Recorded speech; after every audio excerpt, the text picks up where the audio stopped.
There are several theories about it, but one of the most important is the fact that they do not have a proper macroeconomic policy. And of course, such institutions like the IMF have grave doubts about their deficit funding. Now, we think that they have mismanaged the economy by mismanaging the people of Burma. Basically, that's why they have made such a mess of the economy. They're not making proper use of our resources, our human resources as well as our material resources.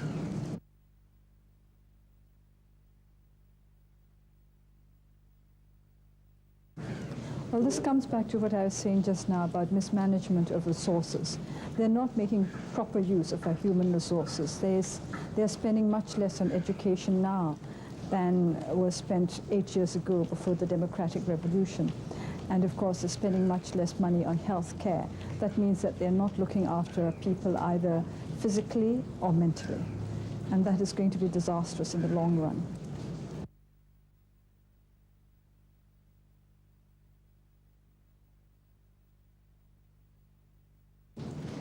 I think unrest anywhere and tension anywhere is symptomatic of instability throughout the country. The fact that people everywhere in Burma have to live under a lot of stress because there is no security for them. And stress leads to instability.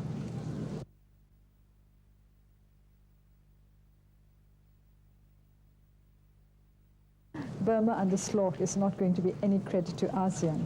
But I think what Burma risks, what the people of Burma risks, is that the possibility that admission into ASEAN will make SLORC even more obdurate and oppressive than ever.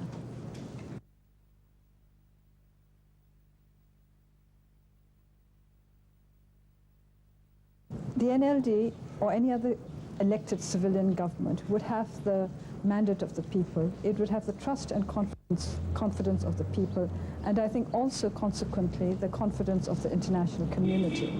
A government that works on the basis of trust would be a lot more effective than a government that uses the power of arms to keep itself in control, at the helm of state power. Now, there's another thing. A civilian government, a democratically elected civilian government, would have to listen to the voice of the people.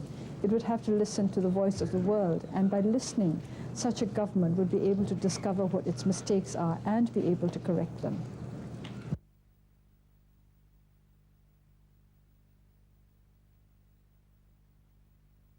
ASEAN says that it believes in constructive engagement, so we would like ASEAN to make sure that the engagement is constructive. And also, I think they should be engaged with us as well, the National League for Democracy, because we are the party which was elected by the people in the democratic elections of 1990. We have never been given a chance to do anything about that.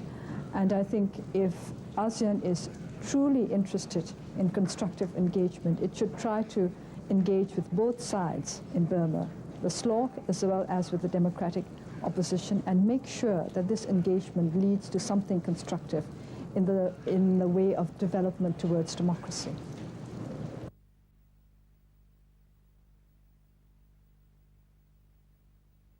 We are not against business and we are not against investment, but we are not in favor of the kind of investment that simply encourages the military regime to increase its oppressiveness.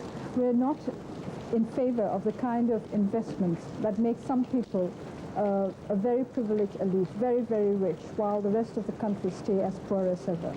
So we want responsible government and responsible investment.